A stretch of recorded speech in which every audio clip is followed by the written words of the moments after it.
Good afternoon dear friends, कैसे हैं आप सभी लोग।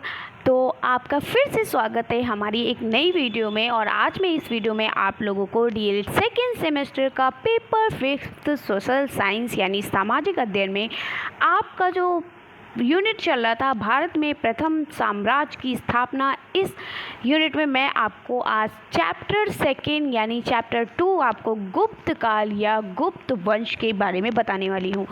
तो इस वीडियो को देखने के बाद आपको सारी चीज़ें एकदम क्लियर हो जाएंगी। ये वीडियो मैंने बहुत मेहनत से पूरी रात जग कर बनाया है। क्यों इतना जग कर बनाया है? क्योंकि ये आपको जो ये वीडियो है, ये जो टॉपिक है, ये एकदम कहानी के माध्यम से सुनना पड़ेगा। एकदम कहानी के माध्यम से यानी स्टोरी बेस आपको पढ़ाऊँगी और ये वीडियो आपके माइंड में एकदम सेट हो जाएगी। इसके बाद आपको इस टॉपिक से कोई भी डाउट नहीं होगा। और इस तरीके की क्लासेस आपने गुप्त काल की क्लास यानी जो आपने सामाजिक अध्ययन की क्लास कहीं ना कहीं से देखी होगी, लेकिन आज जैसे मैं पढ़ाने वाली हूँ ऐसी क्लास आपने नहीं देखी होगी। और इसके साथ साथ मैंने यहाँ पर क्वेश्चंस भी देखे, यहाँ पर पुटअप किए हैं, जिसकी वजह से आपको ये पता चल जाएगा कि इसमें किस तरीके के प्रश्न आते हैं।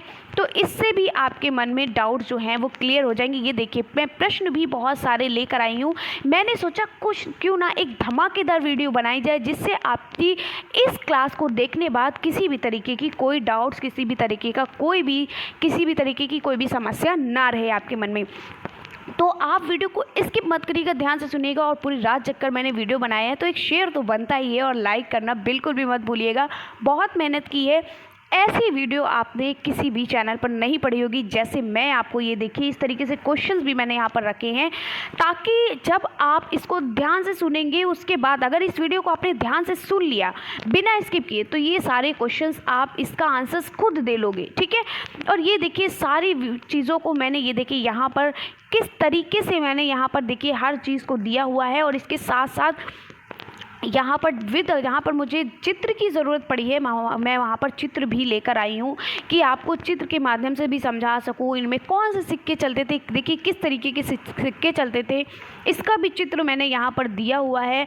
तो हर चीज़ यहाँ पर मैंने ऐड की है और इसको एकदम स्टोरी की तरह सुनिएगा। इसके बाद आपको इस टॉपिक से कोई भी दिक्कत नहीं आएगी। और इससे पहले भी मैंने 2 वीडियोस सोशल साइंस की दी है, अगर आपने नहीं देखी तो सबसे पहले उसे देखिएगा, जिसमें मैंने मौर्य वंश के बारे में बताया है, ठीक है।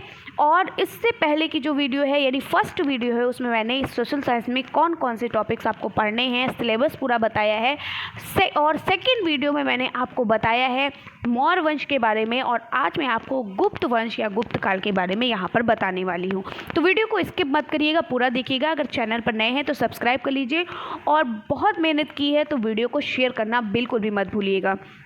और जैसा कि आप जानते हैं कि हमारी डेली 2 बजे की क्लास होती है, तो ये आपकी 2 बजे की क्लास आपको मिल रही है, ठीक है।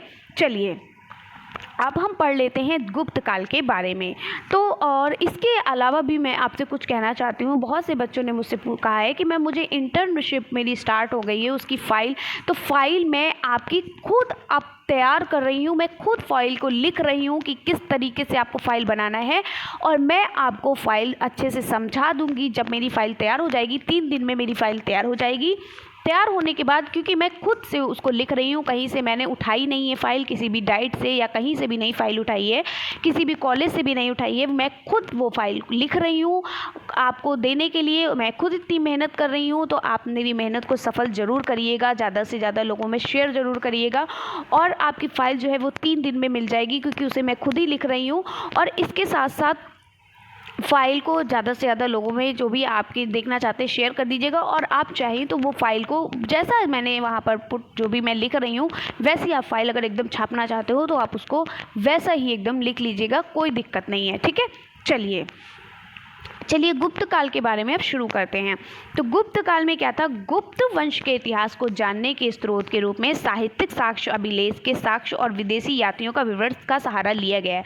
यानी गुप्त काल के बारे में कैसे जाना गया, यहाँ पर ये बताया गया। तो गुप्त वंश के इतिहास को, उसके बारे में, उसके स्रोतों के बारे में, उनकी जानकारियाँ लेने के बारे में जानने के लिए हम उनको क्या करते हैं, उनके साहित्यिक जो अभिलेख हैं, यानी जो साहित्यिक यानी जो उनके बारे में जो पुस्तकें लिखी गई हैं, उनके अभिलेख यानी जो भी चित्र वगैरह हैं उनके माध्यम से, और जो हमारे विदेशी यात्री आए थे उस समय उनके माध्यम से हम गुप्त काल के बारे में जानते हैं। ठीक है, चलिए देखिए, गुप्त काल में कुछ साहित्यिक स्रोत हैं, मैंने यहाँ पर हाईलाइट कर दिया है क्योंकि गुप्त काल में साहित्यिक स्रोत जो है वो मैंने इसलिए हाईलाइट किया है क्योंकि ये क्वेश्चन पूछा जाता है कि वायु पुराण किस काल का है। ठीक है, तो साहित्यिक स्रोत कौन कौन से हैं? वायु पुराण है, मत्स्य पुराण यानी मत्स्य मतलब होता है मछली। ठीक है, कालिदास की कुछ रचनाएं हैं और मुद्रा राक्षस के माध्यम से हम गुप्त काल के स्रोतों को पहचानते हैं। ठीक है, इसके साथ साथ बौद्ध ग्रंथ हैं कुछ गुप्त काल में, जैसे आर्य मंजूश्री, मूलकल्प एवं वसबंधु चरित्र। ठीक है, इसके माध्यम से भी हम गुप्त काल के बारे में जानते हैं। इसके साथ साथ कुछ विदेशी विवरण यानी विदेशी लोग हमारे भारत में आए जिन्होंने गुप्त काल के बारे में बताया। जैसे फाहियान हमारे भारत में आया तो उसने गुप्त काल के बारे में बताया। हेन सॉन्ग है, अलबरूनी, इन सभी ने गुप्त काल के बारे में अपनी अपनी पुस्तक में चर्चित किया है, अपने अपनी पुस्तक में बताया है। तो यहाँ से क्वेश्चन बनता है कि वायु पुराण किस काल का है? तो वायु पुराण हमारा गुप्त काल का है। मत्स्य पुराण किस काल से आया है? गुप्त काल से। कालिदास की रचनाएं किस काल में दी गई हैं? तो गुप्त काल के बारे में उसमें बताया गया है। या अगर पूछा गया फाहियान भारत में कब आया था, तो गुप्त काल के शासन काल में वो आया था, उसने गुप्त काल के बारे में बताया है। ठीक है, इस तरीके से यहाँ पे प्रश्न आते हैं। तो आगे इसके साथ साथ अगला पॉइंट है कि ऐसा माना जाता है कि गुप्त वंश के जो संस्थापक हैं वो कुषाण शासकों के सामंत थे। कौन थे? आपसे पूछा जाएगा कि गुप्त वंश के संस्थापक किसको माना जाएगा, तो कुषाण शासकों के सामंत थे। लेकिन ज़्यादातर इतिहासकारों के अनुसार ये जो हमारा गुप्त वंश का जो ये वैश्य थे, गुप्त वंश की स्थापना उन्होंने बताया कि श्रीगुप्त ने की है। यानी गुप्त वंश की स्थापना किसने की है? तो मेन जो है वो है श्रीगुप्त। ठीक है, ज़्यादातर लोगों को मानना है कि गुप्त वंश की स्थापना जो है वो किसने की है? श्रीगुप्त की है। तो यहाँ से आपके कई सारे क्वेश्चंस आपको मिल गए। कैसे? गुप्त वंश के बारे में हम किसके बारे में जानते हैं? तो गुप्त वंश का अगर स्रोत पूछा जाएगा तो आप यहाँ से लेकर इसको यहाँ तक लिखेंगे। कैसे? गुप्त वंश के इतिहास को जानने के लिए बहुत सारे हम स्रोतों का इस्तेमाल किए हैं। बौद्ध ग्रंथ को देखा है हमने, विदेशी जो लोग आए थे, विदेशी यात्री जो आए थे, ठीक है, उनके विवरण के द्वारा हम गुप्त काल के बारे में जानते हैं, उनसे हमें ये सारी जानकारी मिली। उसके बाद अगर पूछा जाए कि गुप्त वंश की स्थापना किसने की है, तो किसने की थी? गुप्त वंश की स्थापना श्रीगुप्त ने की थी। ठीक है, चलिए आगे बढ़ते हैं। अगला है कि श्रीगुप्त। अब हम देखते हैं गुप्त वंश में सबसे पहले कौन आया, फिर कैसे कैसे धीरे धीरे उसका शासन चलता गया। तो श्रीगुप्त सबसे पहले गुप्त वंश में कौन थे? किसने स्थापना की थी गुप्त वंश की? श्रीगुप्त। तो चलिए इनके बारे में पढ़ते हैं। तो श्रीगुप्त कौन थे? इन्होंने क्या किया, इसके बारे में पढ़ते हैं। तो गुप्त वंश का संस्थापक श्रीगुप्त को माना जाता है। किसको माना जाता है? श्रीगुप्त को माना जाता है। मोस्ट इम्पॉर्टेंट आपका यहाँ पे ये क्वेश्चन है। इसने 240 ईस्वी में यानी ईसा पूर्व में गुप्त वंश की स्थापना की और 240 से लेकर 280 ईस्वी तक शासन किया। यानी 240 ईस्वी में इसने गुप्त वंश की स्थापना की थी और ये कब तक रहा अपने शासनकाल तक? ये 240 ईस्वी से 280 ईस्वी तक इसने शासनकाल किया, यानी शासन चलाया। इसने महाराजा की उपाधि धारण की। किसकी उपाधि धारण की? महाराजा की उपाधि धारण की। ठीक है, चलिए अगला है घटोत्कच। घटोत्कच कौन था? ये गुप्त का पुत्र था। ठीक है, किसका था? श्रीगुप्त का पुत्र था। तो श्रीगुप्त के बाद उसका पुत्र घटोत्कच उसका उत्तराधिकारी बना। क्या बना? उसका उत्तराधिकारी बना। उसने भी महाराजा की उपाधि धारण की। ठीक है, अब हमारे इसके बाद आए चंद्रगुप्त प्रथम। देखिए कुछ लोग बताते हैं श्रीगुप्त के बाद कौन आए? चंद्रगुप्त प्रथम। नहीं, श्रीगुप्त के बाद कौन आए थे? घटोत्कच, क्योंकि वो क्या है? श्रीगुप्त के पुत्र थे। उसके बाद हमारे चंद्रगुप्त प्रथम आते हैं। ठीक है, डायरेक्ट चंद्रगुप्त प्रथम नहीं आते हैं। तो चंद्रगुप्त प्रथम गुप्त वंश का प्रथम महत्वपूर्ण राजा था। ठीक है, अभी तक महाराजा की बात हो रही थी, अब क्या आएंगे? राजा आएंगे। महाराजा के बाद क्या आता है? राजा होता है। तो चंद्रगुप्त वंश का प्रथम महाराजा, अगर आपसे पूछा जाए चंद्रगुप्त वंश का प्रथम महाराजा कौन है, तो चंद्रगुप्त प्रथम है। ठीक है, याद रखिएगा चंद्रगुप्त प्रथम, प्रथम राजा, प्रथम चंद्रगुप्त प्रथम। ठीक है, और प्रथम महाराजा पूछा जाएगा तो श्रीगुप्त खुद ही थे, ठीक है, क्योंकि उन्होंने गुप्त वंश की स्थापना की थी।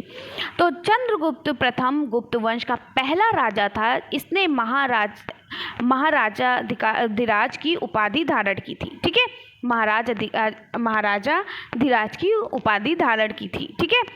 चंद्रगुप्त प्रथम का विवाह जो है वो लिच्छवी वंश की राजकुमारी कुमार देवी से हुआ था। किससे हुआ था? कुमार देवी के साथ इनका विवाह हुआ था। चंद्रगुप्त प्रथम ने 319 ईस्वी में गुप्त संवत की शुरुआत भी की थी। किसकी शुरुआत की थी?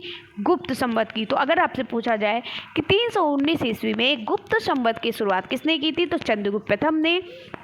इससे क्वेश्चन कैसे बनते हैं? ये बनता है कि गुप्त वंश का प्रथम राजा कौन था, तो गुप्त वंश का प्रथम राजा चंद्रगुप्त प्रथम था, ठीक है। उसने किसकी उपाधि धारण की थी? महाराज अधिराज की उपाधि धारण की थी। पूछा जाएगा कि चंद्रगुप्त प्रथम का विवाह कब किसके साथ हुआ था? कुमार देवी के साथ हुआ था। और पूछा जाएगा कि गुप्त संवत की शुरुआत किसने की थी, तो चंद्रगुप्त प्रथम ने की थी। तो आई होप आपको सारी चीज़ें समझ में आ गई होंगी। चलिए, चंद्रगुप्त के बाद आते हैं समुद्रगुप्त, ठीक है। अब समुद्रगुप्त ने क्या किया, चलिए देखते हैं। यह कुमार देवी का पुत्र था। किसका पुत्र था? कुमार देवी। यानी जो चंद्रगुप्त ने किसके साथ शादी की थी? चंद्रगुप्त प्रथम ने कुमार देवी के साथ। देखिए, धीरे धीरे कहानी की तरह पढ़ते रहिए, ठीक है। सबसे पहले क्या है, गुप्त वंश की स्थापना किसने की थी? तो गुप्त वंश की स्थापना श्री गुप्त ने की थी, ठीक है। उनके बाद उनका बेटा आया, फिर उसके बाद चंद्रगुप्त प्रथम आए। चंद्रगुप्त प्रथम की शादी किससे हुई थी? कुमार देवी से। कुमार देवी का पुत्र कौन था? समुद्रगुप्त था। याद हो गया? तो यह कुमार देवी का पुत्र था कौन? समुद्रगुप्त। अपने आप को लिच्छवी दौहित्र कहता था, ठीक है। लिच्छवी दौहित्र ये अपने आप को कहता था। कौन? समुद्रगुप्त। समुद्रगुप्त की नीतियां आक्रमण तथा विस्तारवादी थी। इसकी जो नीतियां थी वो बहुत आक्रमण इसने किया, और उसका जो नीतियां थी वो बहुत बड़े स्थानों तक फैली, बहुत विस्तार में थी, ठीक है, बहुत लंबी थी। उसने आर्यावर्त यानी कि उत्तर भारत के 9 राज्यों को जीतकर, कितने राज्यों को? 9 राज्यों को जीतकर अपने साम्राज्य में मिला लिया। यानी इसने आर्यावर्त यानी उत्तर भारत के 9 राज्यों को जीतकर अपने शासनकाल में अपने साम्राज्य में क्या किया था? मिला लिया था। जबकि दक्षिणावर्त यानी दक्षिण भारत के 12 राज्यों को पराजित किया। इन्हीं विजयों के कारण ऐसे भारत का नेपोलियन कहा जाता है। यानी कि जो हमारे समुद्रगुप्त मौर्य हैं, इनका विस्तार लंबे समय तक चला। इन्होंने बहुत सारा विस्तार किया, बहुत आक्रमण करके बहुत सारा क्या किया, इन्होंने आक्रमण करके बहुत इनका विस्तार फैलता गया, ठीक है। इन्होंने बहुत सारे आक्रमण किए, जिससे ये आक्रमण करने के बाद ये उस देश को अपने में शामिल कर लेते थे, ठीक है। तो इनका जो शासनकाल है वो लंबे समय तक चला, ठीक है। इन्होंने उत्तर भारत के 9 राज्यों को हराया और दक्षिण भारत के 12 राज्यों को हरा करके क्या किया, बहुत इन्होंने विजय प्राप्त की। और इसके साथ साथ इन्हें भारत का नेपोलियन भी कहा गया। तो आपसे पूछा जाएगा कि भारत का नेपोलियन किसे कहा जाता है, तो भारत का नेपोलियन हम समुद्रगुप्त को कहते हैं, क्योंकि इनका जो आक्रमण काल है, इनका जो शासन काल है, इनका जो साम्राज्य है वो लंबे समय तक चला, बहुत लंबे समय तक फैला, ठीक है। चलिए, अब आगे देखते हैं। समुद्रगुप्त के दरबारी कवि हरिशेन थे। अगर पूछा जाए कि इनके दरबारी कवि कौन थे, तो हरिशेन थे, जिन्होंने इलाहाबाद प्रशस्ति की रचना की थी, ठीक है। समुद्रगुप्त जो थे ये संगीत प्रेमी था, यानी इसको संगीत से बहुत प्रेम था, यानी इसको संगीत से क्या था, बहुत प्रेम था। ऐसा अनुमान इसलिए लगाया जाता है क्योंकि इसके शासन के दौरान चलाए गए सिक्कों पर इसकी वीणा बजाते हुए चित्रों को अंकित किया गया था। देखिए, तो इस सिक्कों के आधार से पता चलता है कि जो समुद्रगुप्त है ये संगीत का बहुत बड़ा क्या था, फैन था, ठीक है। यानी ये म्यूज़िक का बहुत बड़ा फ़ैन था, संगीत का बहुत बड़ा फ़ैन था। इस वजह से ये कैसे पता चला, इसका कैसे पता लगाया गया, क्योंकि देखिए यहाँ पर इसके जो सिक्के हैं, यहाँ पर इसको वीणा बजाते हुए देखा गया है इन सिक्कों में, जिससे ये अनुमान लगाया गया कि जो समुद्रगुप्त था वो क्या था, संगीत का प्रेमी था, ठीक है। इसको संगीत बहुत पसंद था। चलिए, तो अभी तक मैंने क्या पढ़ा, धीरे धीरे रिवीजन करते हैं ताकि हम भूलें ना।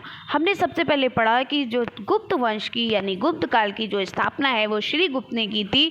श्री गुप्त को महाराजा की उपाधि धारण हुई थी। उसके बाद उनका बेटा आया, बेटा आने के बाद फिर क्या हुआ, चंद्रगुप्त प्रथम आए। चंद्रगुप्त प्रथम को राजा प्रथम, भारत का प्रथम राजा कहा गया, यानी राजा की उपाधि उसको मिली। उसके बाद चंद्रगुप्त द्वितीय के बाद हमारे कौन आए थे, चंद्रगुप्त द्वितीय के बाद चंद्रगुप्त प्रथम के बाद हमारे आए थे समुद्रगुप्त। ठीक है, और समुद्रगुप्त का जो शासन काल है, इनका जो राज्य काल है, इनका जो आक्रमण काल है और इनका जो साम्राज्य है वो लंबे समय तक चला। और समुद्रगुप्त को भारत का नेपोलियन भी कहा गया, क्योंकि इन्होंने बहुत सारे राज्यों को, यानी उत्तर भारत के राज्यों को, 9 राज्यों को उत्तर भारत के और दक्षिण भारत के 12 राज्यों को हरा करके जीत को हासिल किया। फिर हमने पढ़ा है कि जो समुद्रगुप्त मौर्य हैं, इन्होंने क्या किया था, समुद्रगुप्त जो थे, इन्होंने ये जो है ये संगीत के प्रेमी थे। और इसका अनुमान किस तरीके से लगाया गया कि ये संगीत प्रेमी थे, इसका अनुमान उनके दिए गए सिक्कों से लगाया गया, क्योंकि उसमें उस सिक्कों में एक वीणा बजाते हुए ये दिखाई दे रहे हैं। ठीक है, तो इससे अनुमान लगाया गया कि इसका मतलब जो समुद्रगुप्त थे वो संगीत के प्रेमी थे। ठीक है, अब आते हैं समुद्रगुप्त के बाद रामगुप्त। ठीक है, तो रामगुप्त के बारे में पढ़ते हैं। और अगर आपसे पूछा जाए कि भारत का नेपोलियन कौन है, तो क्या कहेंगे, समुद्रगुप्त। ठीक है, चलिए, अगर आपसे पूछा जाए कि अब रामगुप्त आते हैं, समुद्रगुप्त के बाद कौन आता है, रामगुप्त।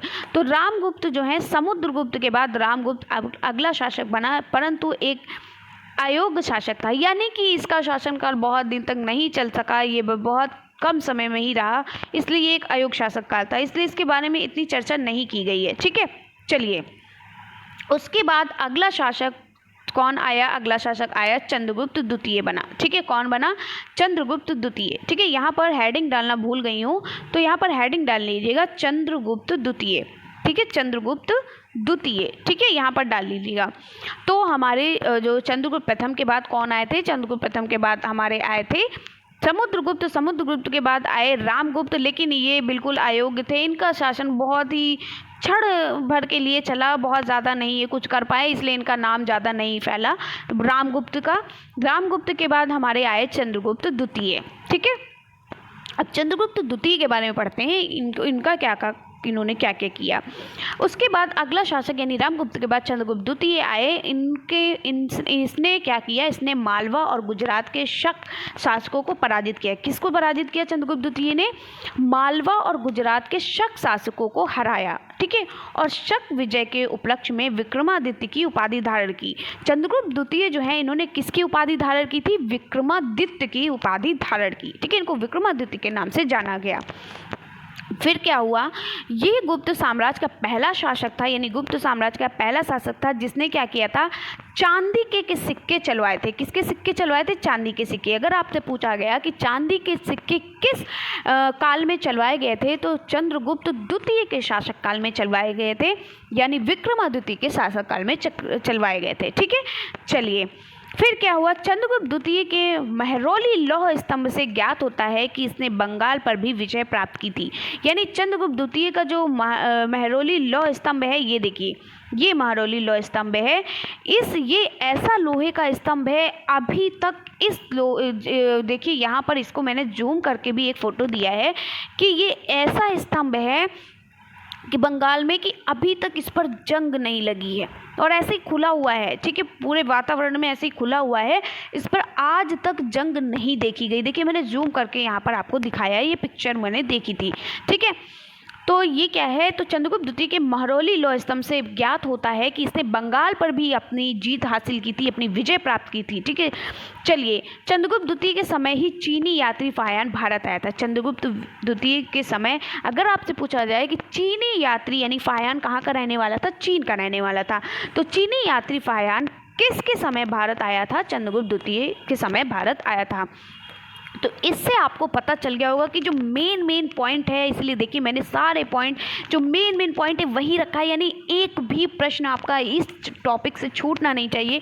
जितने भी आपके प्रश्न बनते हैं वो सभी मैंने एक क्या किया है, एक मैंने लाइन में सबको उतार दिया है ताकि आपके पॉइंट वाइज सारी चीज़ें दे दी हैं कि एक भी प्रश्न आपके छूटने नहीं चाहिए, चाहे वो बहुविकल्पी हो, चाहे वो अति लघु हो, चाहे वो आपके लघु हो, छूटने नहीं चाहिए। सभी चीज़ों को मैंने इसलिए पॉइंट में दे दिया है। अब हेडिंग इतनी कहाँ से उतारते, तो पॉइंट में मैंने दे दिया, इसलिए मुझे पूरी रात लगी है इस वीडियो को तैयार करने में। ठीक है, चलिए वीडियो को शेयर करिएगा ज़्यादा से ज़्यादा।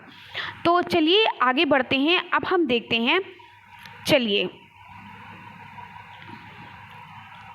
ये देखिए, इसके दरबार में 9 विद्वान रहते थे, यानी जो हमारे क्या हैं, हमारे जो चंद्रगुप्त जो हमारे द्वितीय हैं, यानी चंद्रगुप्त द्वितीय के बारे में हम पढ़ रहे हैं। तो इसके युद्ध में क्या हुआ था, इसके दरबार में 9 विद्वान रहते थे, जिससे हम 9 रत्न कहा जाता है। अगर पूछा जाए कि 9 रत्न किसके दरबार में रहते थे, तो चंद्रगुप्त द्वितीय के। कौन है वो हमारे 9 रत्न? धन्वंतरी। ठीक है, धन्वंतरी यानी आयुर्वेद के ये ज्ञानी थे। ठीक है, आयुर्वेद के बारे में इनको पता था। क्या था? छपड़क यानी कि विद्वान नीतिज्ञ से परिपूर्ण थे ये। शंकु कौन थे? ज्योतिष विद्या से परिपूर्ण थे। बेताल भट्ट जो थे ये वो तांत्रिक विद्या के ज्ञानी थे। फिर क्या है, घट खरपर जो थे ये कवि थे।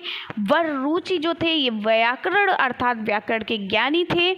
ठीक है, पहले व्याकरण बोला जाता था। ठीक है, अमर सिंह जो थे ये कौन थे? ये कौश काल से संबंधित कार्य से परिपूर्ण थे। वराहमिहिर जो थे ये खगोल वैज्ञानिक थे। कालिदास ये संस्कृत के महाकवि थे, आपको पता ही है। ठीक है, तो हमने क्या पढ़ा, चलिए इनके बारे में और अगर हो तो पढ़ लेते। नहीं, हमने क्या पढ़ा, आप चंद्रगुप्त द्वितीय के बारे में हमने पढ़ा कि जो चंद्रगुप्त द्वितीय हैं, इन्होंने क्या किया था, मालवा और गुजरात के शक शासकों को हरा करके अपनी जीत हासिल की थी, इसलिए इनको विक्रमादित्य के नाम से जाना गया, उनको विक्रमादित्य की उपाधि धारण की। फिर हमने पढ़ा कि चंद्रगुप्त द्वितीय के शासनकाल में किसकी जो है क्या किया गया, चंद्रगुप्त द्वितीय के शासनकाल में चांदी के सिक्के चलाए गए थे। ठीक है, और हमने पढ़ा कि बंगाल के जो महारौली लौह स्तंभ से हमें ये प्राप्त हुआ कि चंद्रगुप्त ने बंगाल पर भी अपना आक्रमण किया, अपनी विजय प्राप्त की उससे। ठीक है, उसको हराया। और चंद्रगुप्त द्वितीय के समय कौन आया था, चीनी फायान, जो हमारे चीनी यात्री फायान जो है चंद्रगुप्त के शासनकाल में भारत आया था। चंद्रगुप्त के दरबार में 9 लोग रहते थे, वो कौन कौन से थे ये मैंने आपको बताया।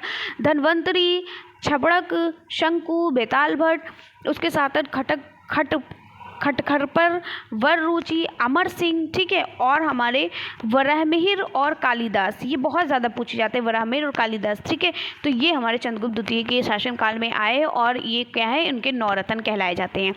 चंद्रगुप्त द्वितीय के बाद कौन आए, कुमारगुप्त प्रथम। ठीक है, कौन आए, कुमारगुप्त प्रथम। आप जल्दी से आप कमेंट्स में, आपने इतनी चीज़ें पढ़ी हैं, आप कमेंट्स में जल्दी से लिखकर बताइए, स्टार्टिंग से बताइए कि सबसे पहले कौन आया। गुप्त वंश के श्रीगुप्त आए, इन्होंने गुप्त वंश की स्थापना की। श्रीगुप्त के बाद कौन आया, फिर कौन आया, फिर कौन आया। आप जल्दी से कमेंट्स में, अगर आपको याद हो गया होगा, सारी हेडिंग याद हो गई, उनके बाद कौन आया, इनके बाद कौन आया, तो आप लिख सकते हो, क्योंकि ये बहुत पूछा जाता है। ठीक है, इसीलिए मैं आपको बार बार रिपीट कर रही हूँ, इनके बाद कौन आया, इनके बाद कौन आया, ताकि आपको सारी चीज़ें याद हो जाएं। अब हमारे चंद्रगुप्त जो द्वितीय हैं, इनके बाद हमारे कौन आए, हमारे आए कुमारगुप्त प्रथम। कुमारगुप्त प्रथम ने क्या किया, चलिए देखते हैं। तो चंद्रगुप्त द्वितीय के बाद अगला शासक कौन बना, कुमारगुप्त प्रथम बना। इसने किसकी स्थापना की, नालंदा विश्वविद्यालय की स्थापना की। बहुत इंपॉर्टेंट क्वेश्चन है, मोस्ट इंपॉर्टेंट क्वेश्चन है ये आपका। यहाँ तक कि किसी भी कॉम्पिटेटिव एग्जाम्स की तैयारी करेंगे तो ये यूपीएससी का अगर आप पेपर देते हैं, यूपी पीसीएस का पेपर देते हो, यूपी ट्रिपल एससी का पेपर देते हो, सभी में ये पूछा जाता है। तो नालंदा विश्वविद्यालय की स्थापना किसने की थी, अगर आप UP TET, C TET, super TET जो भी पेपर दोगे उसमें भी ये पूछा जाता है। तो कुमारगुप्त प्रथम ने किसकी स्थापना की, नालंदा विश्वविद्यालय की स्थापना की थी। ठीक है, तो चंद्रगुप्त द्वितीय के बाद कौन आया था, कुमारगुप्त प्रथम आया था, जिसने किसकी स्थापना की, नालंदा विश्वविद्यालय की स्थापना की। ठीक है, चलिए कुमारगुप्त के बाद अगला शासक क्या है, स्कंदगुप्त बना। अब कुमारगुप्त के बाद अगला शासक कौन बना, स्कंदगुप्त बना। इसके बाद गुप्त वंश में कई छोटे छोटे शासक हुए, यानी बहुत लंबा विस्तार, बहुत लंबे समय तक किसी ने किसी पर विजय नहीं प्राप्त की, ऐसे ही छोटे छोटे शासक चलते रहे। ठीक है, फिर क्या है, एरन अभिलेख से हमें भानुगुप्त शासनकाल की जानकारी मिलती है, यानी एरन अभिलेख से किसकी जानकारी मिलती है? भानुगुप्त के शासनकाल की जानकारी मिलती है। और एरन अभिलेख से ही हमें सती प्रथा का पहला साक्ष्य मिलता है, सती प्रथा जो चलती थी पहले, ठीक है। इस वंश का अंतिम शासक विष्णुगुप्त था। इसके बाद गुप्त साम्राज्य छिन्न भिन्न हो गया, यानी कि गुप्त वंश का जो अंतिम शासक कौन था? वो था विष्णुगुप्त। आपसे पूछा जाएगा गुप्त वंश का पहला शासक कौन था? पहले गुप्त वंश की स्थापना किसने की? श्रीगुप्त ने। अंतिम शासक कौन बना? विष्णुगुप्त। उसके बाद गुप्त वंश का क्या हो गया? अलग अलग गुप्त वंश छिन्न भिन्न इधर उधर हो गए और हारते चले गए, ठीक है। चलिए अब हम पढ़ते हैं कुछ गुप्तकालीन रचनाएं और उनके लेखक के बारे में, यानी गुप्तकालीन जो रचनाएं हैं उनके कौन कौन से लेखक हैं, चलिए इनके बारे में पढ़ लेते हैं। तो अभिज्ञान, हमारे जो कालिदास थे ये हमारे संस्कृत के महाकवि थे, ये आपने अभी पढ़ा है। और ये किसके शासनकाल में आए थे? चंद्रगुप्त द्वितीय के शासनकाल में आए थे। नौरत्न में से एक ये कहलाए गए थे, ठीक है। ये एक नौरत्न थे, नौरत्न में से एक रत्न ये भी थे। इन्होंने किस किस चीज़ की स्थापना की, कौन कौन सी रचनाएं लिखी हैं, इसके बारे में देखते हैं। कौन कौन सी रचनाएं? इन्होंने अभिज्ञान शकुंतलम नामक पुस्तक लिखी, विक्रमोर्वशीयम लिखा, मालवी कांगनी मित्रम लिखा, रघुवंश लिखा, कुमार संभव लिखा, मेघदूतम नामक पुस्तक लिखी और ऋतु संहार लिखा। 7 इन्होंने पुस्तकों का 7 इन्होंने क्या किया? 7 रचनाएं की हैं। इसके साथ साथ हमारे कौन थे? विशाख दत्त। विशाख दत्त ने मुद्रा राक्षस और देवी चंद्रगुप्तम नामक पुस्तक लिखी।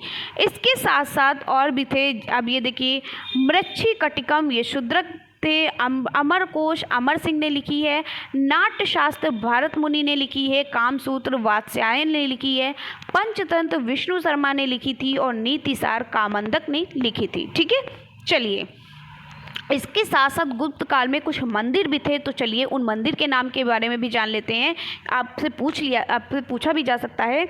तो देवगढ़ का दशावतार मंदिर कहाँ पर स्थित है? उत्तर प्रदेश के ललितपुर में स्थित है, ठीक है। दूसरा प्रश्न है, तिंगवा का विष्णु मंदिर कहाँ स्थित है? तो ये मध्य प्रदेश के जबलपुर में स्थित है। फिर है, एरन का विष्णु मंदिर कहाँ स्थित है? तो ये मध्य प्रदेश के सागर में स्थित है।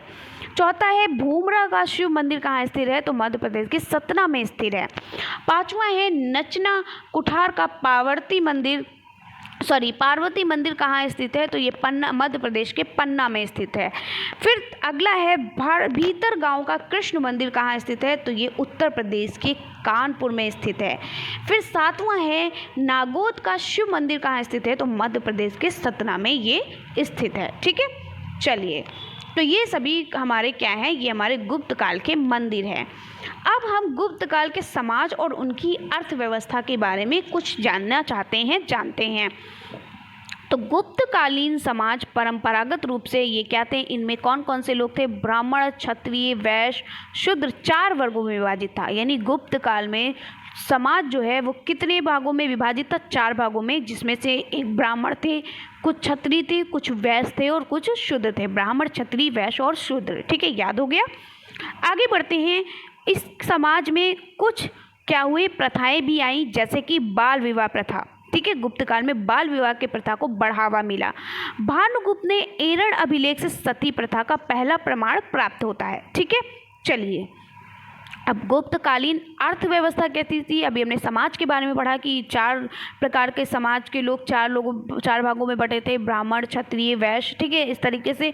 फिर हमने पढ़ा कि इसमें इसमें क्या है? बाल विवाह की प्रथा चली और इसके साथ साथ सती प्रथा की प्रथा चली, ठीक है। अब चलिए हम गुप्तकालीन अर्थव्यवस्था के बारे में जानते हैं। तो गुप्तकालीन अर्थव्यवस्था का मुख्य आधार क्या था? खेती करना, कृषि करना, ठीक है। क्या करना था? खेती करना या कृषि करना।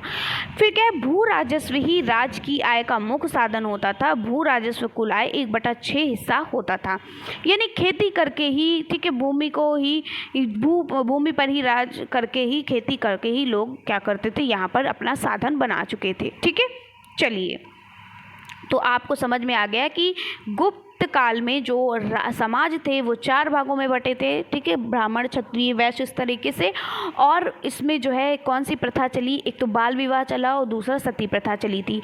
फिर हमने पढ़ा इसकी जो अर्थव्यवस्था है वो क्या थी? इसमें लोग जो है खेती करके क्या करते थे? अपनी अर्थव्यवस्था की पूर्ति करते थे, ठीक है। समझ में आ गया। अब कुछ तथ्य ऐसे मैं यहाँ पर इम्पॉर्टेंट, ये आपका तथ्य हैं यानी इम्पॉर्टेंट यहाँ पर आपकी चीज़ें हैं जो आपके पेपर में बहुत ज़्यादा पूछी जाती है, इसलिए मैंने इसको पॉइंट में लिख लिया है। ठीक है, ये एक तरीके से आप समझ लीजिए कि मैं यहाँ पे शॉर्ट क्वेश्चंस के आंसर आपको दे रही हूँ। तो ये एक तरीके से बहुत अच्छे क्वेश्चंस हैं, तो वीडियो को लाइक करना बिल्कुल भी मत भूलिए। इतनी मेहनत से पूरी रात जगकर मैंने यहाँ पर हर चीज़ को यहाँ पॉइंट टू पॉइंट यहाँ पर रखा हुआ है। आप जाकर प्रीवियस ईयर क्वेश्चन पेपर देख लीजिए, एक भी प्रश्न यहाँ से बाहर नहीं होंगे और यहीं से प्रश्न बनेगा। इससे बाहर पूरी गारंटी के साथ कह रही हूँ, इससे बाहर गुप्त काल का कोई भी प्रश्न नहीं जाएगा। ठीक है, चलिए अब देखिए, गुप्त काल को भारतीय संस्कृति का स्वर्ण युग माना जाता है। आपसे पूछा जाए कि भारतीय संस्कृति का स्वर्ण युग किसको माना जाता है, तो किसको माना जाता है? गुप्त काल को माना जाता है। अगर आपसे पूछा गया कि गुप्त काल में ही किसका प्रथम उल्लेख भी मिला है, तो सती प्रथा और बाल विवाह का। सती प्रथा और बाल विवाह का उल्लेख जो है किस काल में किया गया है? गुप्त काल में किया गया है। ठीक है, गुप्त काल में ही इसकी शुरुआत हुई थी बाल विवाह और सती प्रथा की। इसके बाद इनमें शासक की सबसे बड़ी इकाई देश होती थी और देश का सर्वोच्च राजा होता था, यानी देश का जो सर्वोच्च होता था, मेन जो होता था वो राजा होता था। और शासन की सबसे छोटी इकाई जो होती थी वो गांव थी, जो ग्रामीण के अधीन होती थी। ठीक है, ग्रामीण के अधीन होती थी। अगर आपसे पूछा जाए गुप्त काल में स्वर्ण मुद्रा को दीनार कहा जाता था, यानी गुप्त काल में जो स्वर्ण मुद्राएं होती थी उनको हम, सोने की जो मुद्रा होती थी उन्हें हम किसके नाम से जानते थे? तो दीनार के नाम से जानते थे। ठीक है, तो ये सब कुछ इम्पॉर्टेंट बातें थी जो मैं आपको जब मुझे याद आई कि ये भी कुछ इम्पॉर्टेंट क्वेश्चंस हैं तो इनको भी मुझे यहाँ पे पुटअप करना चाहिए, तो मैंने अन्य तथ्य के नाम से लिख करके यहाँ पे आपको बता दिया। ठीक है, अब आपने अगर अच्छे से सुन लिया होगा, अच्छे से पढ़ा होगा, तो आपको बाहर जाने की ज़रूरत नहीं पड़ेगी, यहीं से सारी चीज़ें आपको मिल जाएंगी। तो चलिए अब आप सारे क्वेश्चंस का आंसर दीजिए। ठीक है, तो चलिए ये कुछ इंपॉर्टेंट क्वेश्चन हैं जो आपके पेपर में पूछे गए हैं, तो मुझे लगा यहाँ पे पुटअप करने चाहिए। और ये वही क्वेश्चंस हैं जो मैंने अभी आपको पढ़ाया, क्योंकि सारे तो क्वेश्चंस के आंसर मैंने आपको टॉपिक में ही दे दिए हैं, तो इसका आंसर आप खुद दीजिए।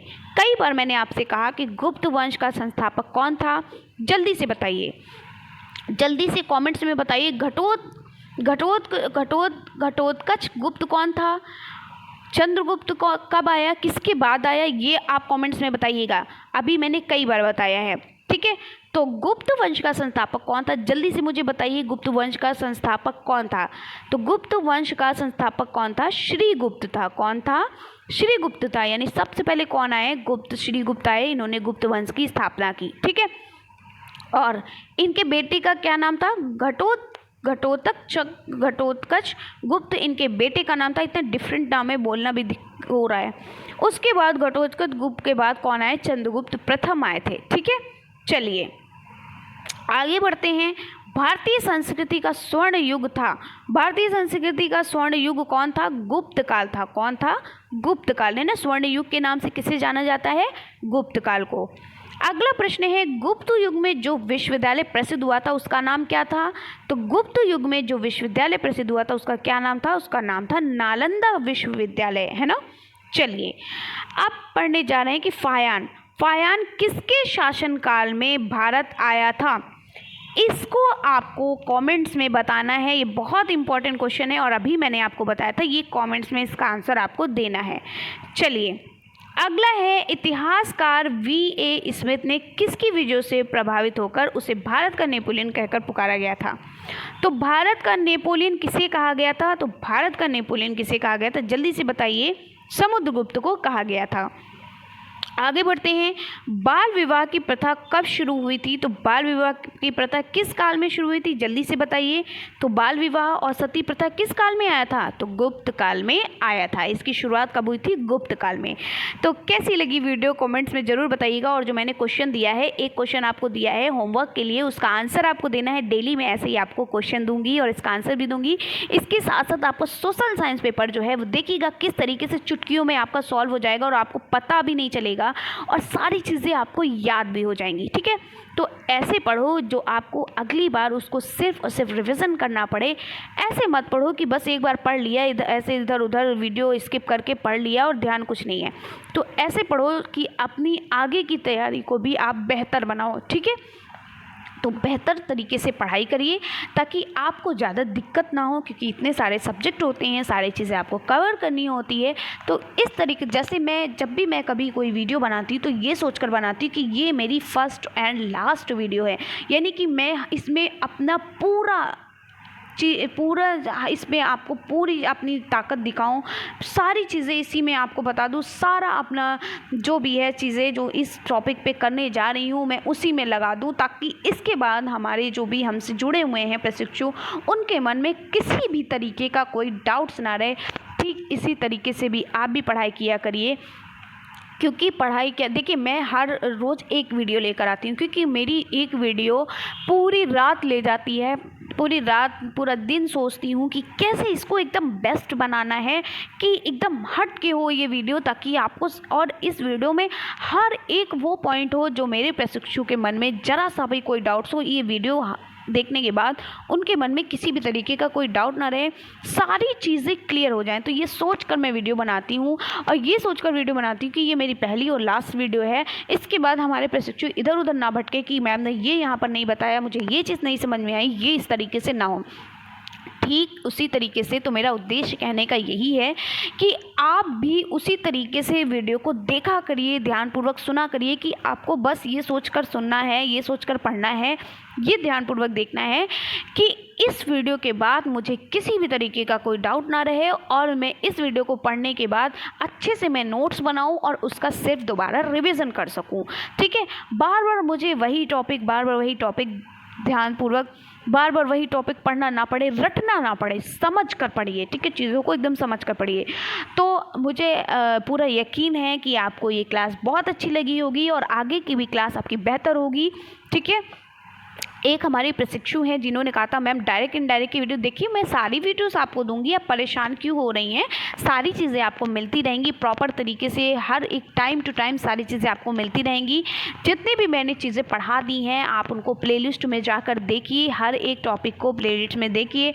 इंग्लिश के कितने सारे टॉपिक्स मैंने आपको करा दिए हैं, इंग्लिश है, हिंदी है, साइंस है। ठीक है, सारी चीज़ें मैंने आपको ऑलरेडी करा दी हैं, मैथ पूरा मैंने कवर करा दिया है। ऐसा नहीं कि आपको वही चीज़ें पढ़नी है, बार बार रिवीजन भी कराऊंगी तो वही चीज़ें ही तो होंगी।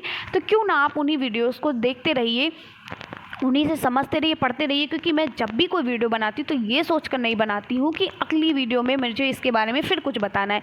मैं जब भी कोई वीडियो बनाती हूँ ये सोचकर बनाती हूँ कि ये मेरी पहली और लास्ट वीडियो है, इसके बाद मेरे प्रशिक्षु के मन में कोई भी डाउट ना रहे। तो आप ये मत सोचा करिए कि कोई नई वीडियो आएगी इसके बारे में तब हम उसको देखेंगे, ऐसा नहीं है। आप जाइए बहुत अच्छे से, हर एक, चाहे वो विज्ञान का सब्जेक्ट हो, चाहे वो हिंदी हो, चाहे वो सभी, आप मेरी वीडियो देखोगे, एकदम ध्यानपूर्वक सुनोगे तो आपको उसके बाद कोई भी डाउट नहीं रहेगा, आप अच्छे से चीज़ों को पढ़ पाओगे। ठीक है, तो टाइम वेस्ट करने से अच्छा है प्लेलिस्ट में चाहिए, और जितने भी आपको जो भी सब्जेक्ट, आपको जिस सब्जेक्ट में आपको ज़्यादा परेशानी होती है, जिसमें आप वीक हो, जो आपके कम मार्क्स जिसमें आपके आते हैं, उस सब्जेक्ट को देखिए जाकर, उसको डेली का रूटीन बना लीजिए कि वो सब्जेक्ट आपको पढ़ना ही पढ़ना है। ठीक है, चाहे वो हिंदी हो, चाहे मैथ हो, चाहे इंग्लिश हो, चाहे सोशल साइंस हो, चाहे साइंस हो, चाहे आपका फर्स्ट पेपर वर्तमान भारतीय समाज हो, चाहे वो आपका सेकेंड पेपर प्रारंभिक शिक्षा के नवीन प्रयास हो, सारी चीज़ें जो भी सब्जेक्ट हैं सब आपको प्लेलिस्ट में मिल जाएंगे और आप बेहतर तरीके से तैयारी कर सकेंगे। तो thanks for watching my video. अगर वीडियो अच्छी लगी तो लाइक करना बिल्कुल भी मत भूलिएगा, और वीडियो को देखने के लिए बहुत बहुत धन्यवाद। और आई होप मुझे यकीन है कि आपको वीडियो ये अच्छे से समझ में आई होगी, और इसी तरीके से मुस्कुराते रहिए और मिलते हैं। और वीडियो को शेयर करना बिल्कुल भी मत भूलिएगा। मेरे साथ जुड़े रहने के लिए चैनल को सब्सक्राइब करना भी मत भूलिएगा। ठीक है, तो मिलते हैं नेक्स्ट वीडियो में, तब तक के लिए बाय बाय, टेक केयर।